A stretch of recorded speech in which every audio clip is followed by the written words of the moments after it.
अस्सलामु अलैकुम dear viewers, आप देख रहे हैं पर्सनैलिटी एंड बुक्स और मैं हूं आपका खादिम शब्बीर अहमद।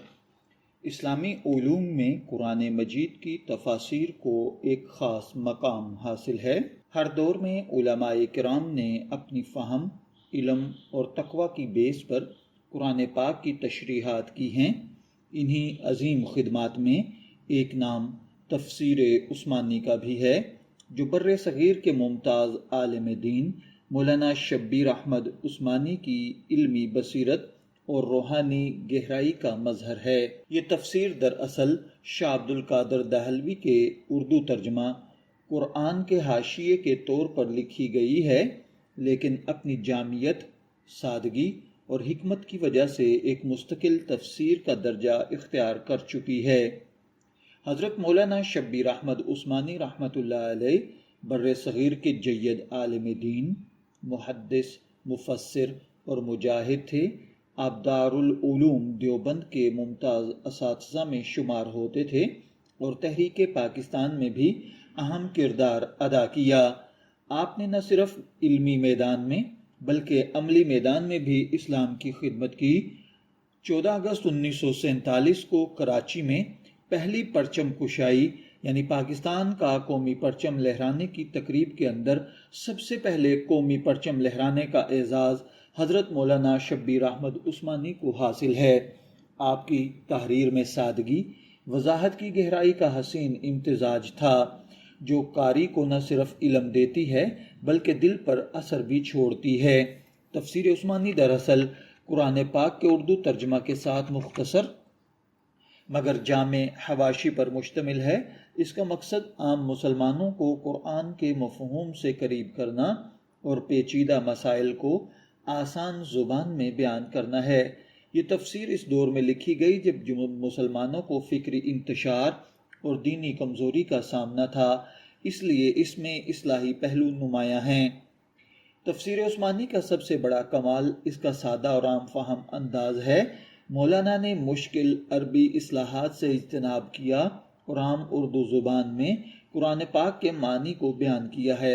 मुख्तसर मगर जामे वजाहत है। मुश्किल आयात की आसान तशरीह बयान की गई है। एग्जाम्पल्स के ज़रिए समझाने की कोशिश की गई है। गैर ज़रूरी तफसीलात से बचा गया है। ये तमाम खुसूसियात इस तफसीर को हर तबके के लिए मुफीद बना देती हैं। इसकी अगर अहम खुसूसियात की बात की जाए तो मौलाना उस्मानी ने कई मकामात पर कुरान पाक की आयात को एक दूसरे की रोशनी में समझाया है, जो तफसीर का एक मुस्तनद तरीका है। जहाँ ज़रूरत महसूस हुई वहाँ अहादीस नबविया से इस्तदलाल किया गया है, जिससे तफसीर की मजबूती में इजाफा होता है। इस्लामी अकायद जैसे तौहीद, रिसालत और आखरत को नहायत खूबसूरती से वाज़े किया गया है। इस तफसीर में गुमराह कुन नज़रियात और गलत अकायद का मुदल्लिल रद्द भी मौजूद है, जो इसे एक इस्लाही तफसीर बनाता है। ये सिर्फ इल्मी तफसीर नहीं बल्कि एक रूहानी रहनुमाई भी फराहम करती है, जो पढ़ने वाले के दिल को नरम कर देती है। फॉर एग्जाम्पल, मैं आपके सामने थोड़ी सी तफसीर अर्ज़ किए देता हूँ। जब कुरान में अल्लाह की कुदरत या क़यामत का जिक्र आता है तो मौलाना उस्मानी नहायत सादा अंदाज में इसकी वजाहत करते हैं और पढ़ने वाले को गौर व फिक्र की दावत देते हैं। इनका अंदाज ऐसा है कि पढ़ने वाला महसूस करता है जैसे कोई उस्ताद सामने बैठकर समझा रहा हो। अगर हम इस तफसीर को दीगर तफासिर से इसका तकाबल करें तो तफसीर इब्न कसीर या तफसीर जलालैन से अगर मुवाजना करें तो तफसीर उस्मानी की नुमाया खुसूसियात इसकी सादगी और इख्तसार है, जबकि इब्न कसीर तफसील और रिवायात पर मबनी है। जलालैन मुख्तसर मगर कदर मुश्किल है और तफसीर उस्मानी आसान, मुख्तसर और आम फहम है। इसी वजह से ये आम कारी के लिए ज़्यादा मौजू है।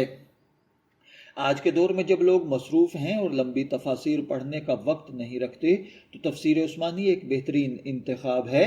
ये कम वक्त में ज़्यादा इल्म देती है, आम फहम है और जदीद जहन के सवालात का जवाब भी देती है। ये तफसीर ख़ास तौर पर उन लोगों के लिए मुफीद है जो कुरान पाक को समझना चाहते हैं, जो दीनी इल्म का आगाज़ कर रहे हैं, जो मुख्तसर मगर मुस्तनद तफसीर चाहते हैं। تفسیر عثمانی صرف ایک علمی کتاب نہیں بلکہ ایک روحانی سفر ہے۔ اس کے مطالعے سے ایمان مضبوط ہوتا ہے، اللہ سے تعلق جڑتا ہے، دل میں خشوع پیدا ہوتا ہے۔